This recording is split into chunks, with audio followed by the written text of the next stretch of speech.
Bab 218, dari pemimpin ke tentara. Diunggah oleh Baca Suara. Jangan lupa like dan subscribe, agar kami makin semangat upload lebih banyak. TESSIAERALITH. Menggali kakiku ke tanah saat aku melompat ke depan, aku menggunakan pohon anggur mana untuk menarik diriku ke penyihir musuh terdekat. Alakrian yang terkejut bahkan tidak punya cukup waktu untuk berbalik ke arahku sebelum pedang pendekku tenggelam jauh ke pinggangnya. Darah berguling-guling saat aku mengeluarkan senjataku, meninggalkan pucatnya yang bersih. Tessia, bebek, suara familiar dari rekan satu tim saya terdengar dari belakang. Aku segera balas menembak, memberi ruang bagi Carya untuk menyelam di alakrian lain dari pohon tempat dia berada. Bagus, aku balas berteriak saat aku melepaskan angin untuk memukul mundur musuh yang mendapatkan standar. Terima kasih, dia berteriak. Artefaknya telah selesai diisi, melepaskan ledakan mana secara langsung pada gerombolan tentara musuh yang mendekat.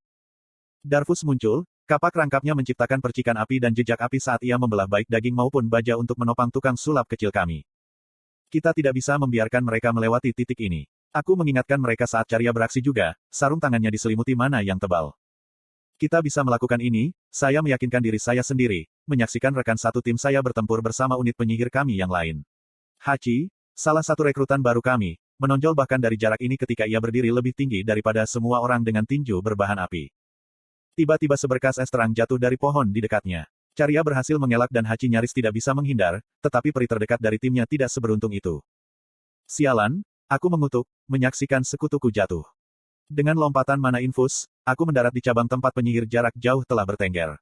Bahkan sebelum dia bisa mengeluarkan suara, luka fatal telah terjadi. Tubuh itu merosot dan jatuh dari pohon. Menghembuskan nafas yang tajam, aku mengamati medan perang di bawah ini, memastikan tidak ada musuh-musuh dalam jangkauan untuk melukai rekan satu timku. Sebaliknya, yang saya lihat adalah kekacauan. Dengan dedaunan berpadu dengan pepohonan dan tanah serta selimut tebal kabut yang pernah ada, sulit untuk mengatakan dengan tepat berapa banyak musuh yang ada dan berapa banyak sekutu saya yang tersisa. Jeritan menembus telingaku. Itu datang dari dekat. Tidak tahu apakah itu teman atau musuh yang membuat menangis kesakitan, aku berbalik ke sumbernya. Itu adalah peri. Dari celemek kulit yang dibuat dengan kikuk dengan selembar logam di dada, kemungkinan besar loyang, aku bisa langsung tahu bahwa dia adalah warga sipil yang telah memilih untuk tinggal dan mempertahankan kotanya. Peri itu meremas tak bernyawa ke tanah sementara genangan darah terbentuk di sekitarnya. Pembunuhnya adalah penyihir alakrian yang memiliki cincin angin berputar di sekitar tangannya yang terbuka. Dia memakai seringai bangga sambil menginjak-injak tubuh elf itu. Darahku membara dengan amarah yang lurus saat melihat. Dengan sigap mendarat di tanah, aku berlari ke arah musuh, sepenuhnya bertekad menyingkirkannya dari pertempuran ini.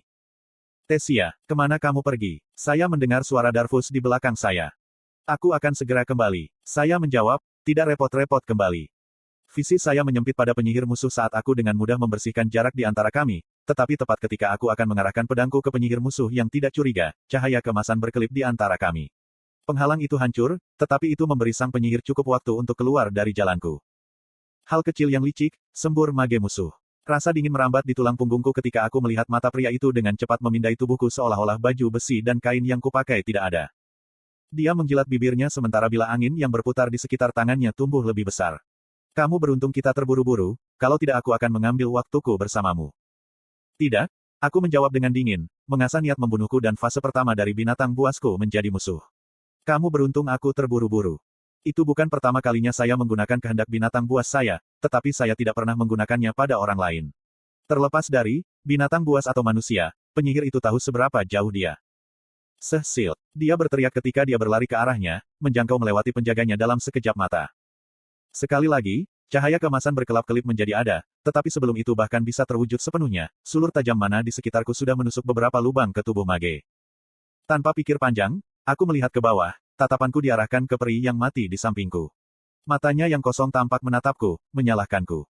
Saya bisa melakukan ini, saya ulangi dengan gigi yang terkatup. Tessia, kami membutuhkanmu kembali. Sebuah suara yang akrab terdengar di dekatnya. Itu adalah Carya, berhadapan dengan sekelompok alakrians. Ekspresinya muram tetapi dia tidak kehilangan tanah bahkan melawan 3 penyihir musuh. Aku akan ada di sana. Saya berteriak sebelum menambah pandangan saya. Aku mengintip melalui lapisan kabut untuk mencoba dan menemukan apa yang disebut perisai bersembunyi. Dengan mobilitas dan indera saya memiliki peluang terbaik untuk merobohkan pertahanan mereka. Persis saat aku melihat perisai menyulap panel cahaya di sekitar sekelompok alakrians, seorang penyihir musuh menyerang saya. Saya tidak punya waktu untuk ini. Aku dengan mudah menghindari tombak berbalut api dan mengukir garis berdarah di lehernya ketika aku melihat sekutu lain yang membutuhkan bantuan. Ada seorang prajurit manusia mundur ke pohon dengan dua penyihir musuh mendekatinya. Saya tahu pekerjaan utama saya adalah untuk memperkuat rekan tim saya untuk menghentikan pasukan Alakrian untuk maju, tetapi tubuh saya bergerak tanpa berpikir. Dengan sentakan pergelangan tanganku, akar-akaran melesat dari bawah kedua Alakrian, menjangkarkan kaki mereka ke tanah. Pemotong angin. Memampatkan udara di sekitar pedang pendekku, aku meluncurkan bulan sabit yang transparan. Kali ini, sebuah dinding tanah diluncurkan dari tanah. Mantra saya meninggalkan bekas luka di perisai batu, tetapi pada saat saya bisa melewati pertahanan mereka, gadis manusia itu sudah di tanah dengan lonjakan beku yang menonjol keluar dari dadanya. Saya mengutuk ke dalam, marah pada diri sendiri karena terlambat. Sementara itu, para penyihir musuh berhasil membebaskan diri dari belenggu akar dan menyiapkan serangan mereka berikutnya, kali ini, padaku. Dengan teriakan maniak, penyihir itu berlari ke arahku, seluruh lengan kanannya diselimuti oleh tombak yang terbuat dari es. Butuh sedikit kurang dari satu pikiran untuk memerintahkan tanaman zamrud mana untuk menyingkirkan serangan lemah dan menusuk lubang melalui perut dan dadanya. Mataku beralih ke sekutuku yang mati yang masih bersandar pada pohon. Saya mengutuk lagi. Saya perlu mencatat semua penyihir ini. Semakin saya jatuhkan, semakin besar peluang yang dimiliki sekutu saya. Itu tugas saya. Saya terus menggunakan mana saya terus-menerus saat aura zamrud di sekitar saya menembakkan tanaman merambat yang lebih tembus pandang yang mencambuk, membungkus, dan menusuk musuh di dekatnya. Pisau tipisku bersiul dan bernyanyi di udara, menggambar busur darah musuh dimanapun ia mendarat. Terus-menerus mengingatkan diri sendiri bahwa setiap musuh yang saya singkirkan adalah sekutu yang selamat, saya bertahan dan terus berjuang. Ini adalah hal yang benar untuk dilakukan. Sementara hutan adalah cacat bagi banyak orang, barisan pohon yang tak ada habisnya menguntungkan saya. Saya tidak hanya mengendalikan tanaman zamrud mana yang terus-menerus melindungi saya, tetapi setiap pohon di sekitar saya juga memanggil untuk memanggil. Fokuskan gadis berambut abu-abu. Teriakan terdengar dari jauh. Beberapa detik kemudian, seberkas api kental muncul dari atas pohon. Daripada menghindarinya dan berharap tidak ada sekutu saya yang akan terkena ledakan itu, aku melambaikan pedang pendekku dan menyalurkan mantra melalui permata penguat mana di gagangnya. Akar-akar tebal dari bawah kaki saya bangkit dari tanah, mengorbankan diri dengan mengambil seberkas api. Syukurlah kabut membuat api sulit menyebar di sini, pikirku ketika akar yang terbakar layu. Kepala Tesia, tangisan putus asa terdengar di dekatnya. Aku mengembalikan kepalaku. Di tanah yang hanya selusin meter jauhnya adalah Hachi. Pria kekar itu terbaring di tanah, tangannya mati-matian meraihku tepat sebelum palu batu menghancurkan kepalanya. Lengannya jatuh ke tanah, merah tua menyebar dari tempat palu tanah terjatuh. Tidak, aku berteriak, mendidih karena marah. Namun, sumber kemarahanku tidak bertahan lama karena kapak yang bersinar segera memisahkan kepala Alakrian dari lehernya. Darfus muncul di belakang mayat Alakrian, matanya galak. Apakah kamu keluar dari pikiranmu? Kenapa kamu menghancurkan formasi dan pergi sendiri seperti itu? Petik 2. Tidak seperti itu. Saya balas. Aku menyelamatkan pasukan kita. Ya, dia mengejek, ya karena itu, Hachi mati. Anda seharusnya berada dalam posisi untuk mendukungnya dan timnya. Petik 2. Aku menggelengkan kepalaku, wajahku terbakar karena disalahkan. Kamu tidak mengerti, ada iklan. Kami semua memiliki posisi yang ditugaskan, yang Anda tetapkan. Karena Anda melarikan diri, dua lainnya terluka parah dan sayap kanan mereka benar-benar terbuka. Di dunia apa itu, menyelamatkan pasukan kita. Dia memotongku. Sebelum aku bisa menjawab, Darfus lari, mengeluarkan amarahnya pada musuh yang malang di dekatnya. Sambil keluar dari linglung, aku mencoba mengejarnya ketika, tiba-tiba, rasa sakit yang membakar menyebar dari punggungku. Aura pelindung dari binatang buasku akan membuatku tidak terguling dan kerusakannya terasa minimal, tetapi masih terasa seperti air dingin yang dibuang padaku. Jika serangan itu lebih kuat, aku bisa mati.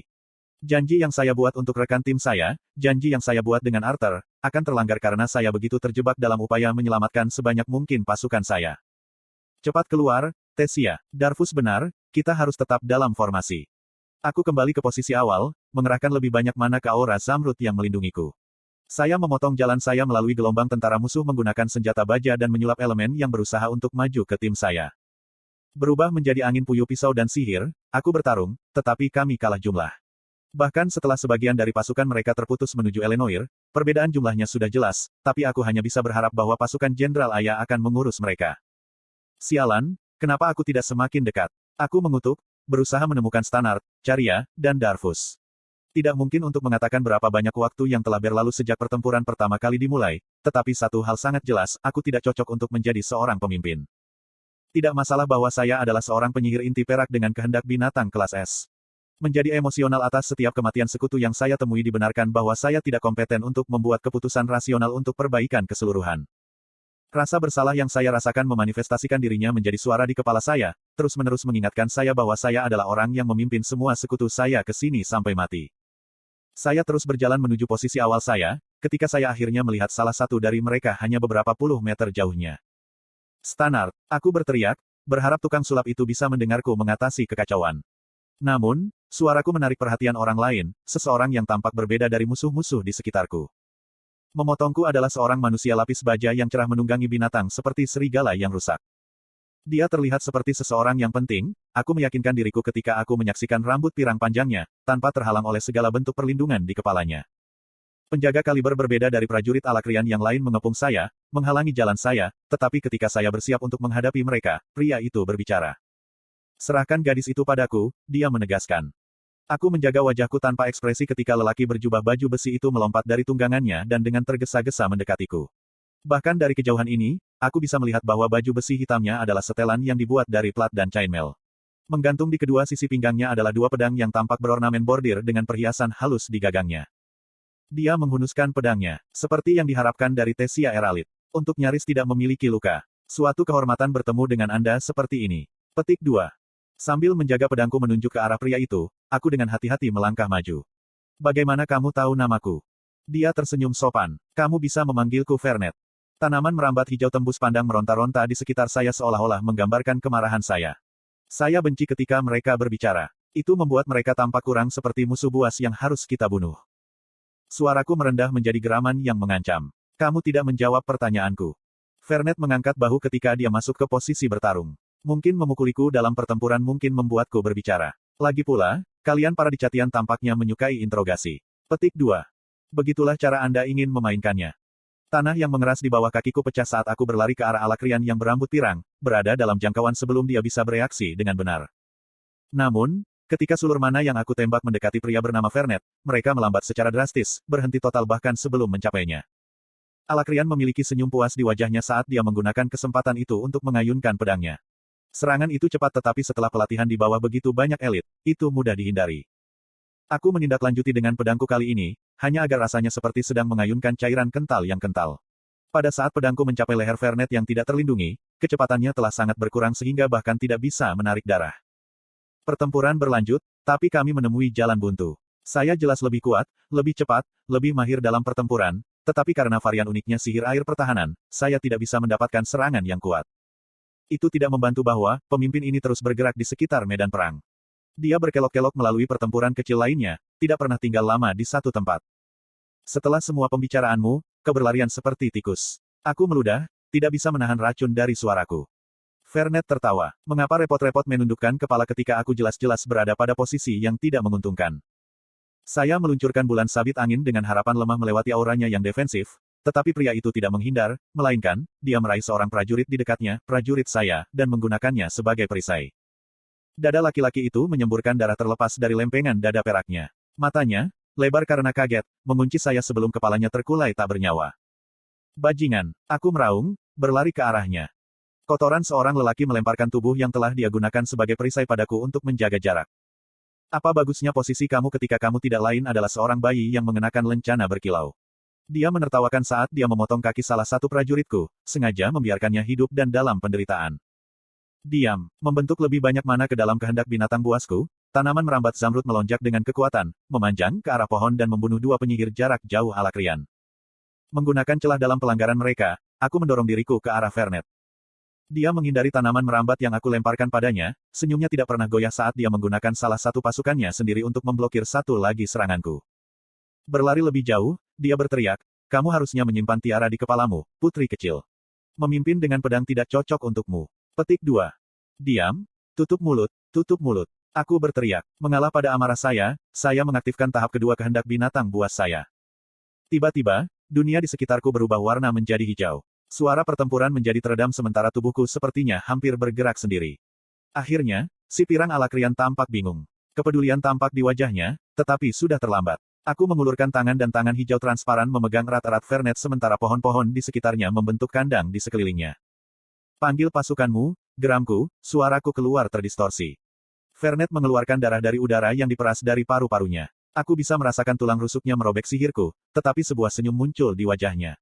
Lihatlah di sekitar Anda. Pasukan apa? Petik 2. Untuk pertama kalinya dalam apa yang tampak seperti seluruh pertempuran kami, aku membuka mataku dari sampah di genggamanku dan melihat sekeliling. Pertempuran telah bergerak maju, tidak, aku telah dibimbing kembali. Setelah jauh, aku bisa melihat pasukanku dibuldoser tanpa aku, semakin banyak mayat mereka tersebar di lantai hutan. Mungkin itu karena tahap kedua kehendak binatang buasku, tapi aku bisa melihat dengan jelas berapa banyak angka di sisiku berkurang.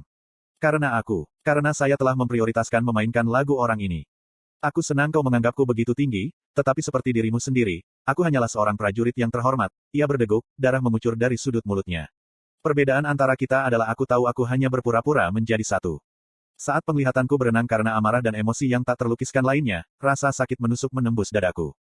Saya mendapati diri saya menatap langit hutan, tubuh saya membeku dan dingin. Ekspresi Vernet yang kesakitan namun sombong segera muncul dalam pandanganku ketika dia memandang rendah diriku. Apa yang sudah terjadi? Penyihir musuh lain.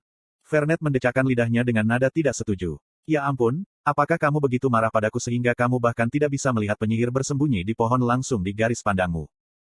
Aku menutup mataku, menunggu untuk mati, tanpa ada yang bisa disalahkan kecuali diriku sendiri. Saat itulah klakson meraung dari kejauhan. Dan ketika saya membuka mata, Vernet pergi. Menggantinya berdiri Jenderal Aya, menatapku dengan ekspresi yang sangat dingin sehingga aku setengah berharap bahwa aku sudah mati.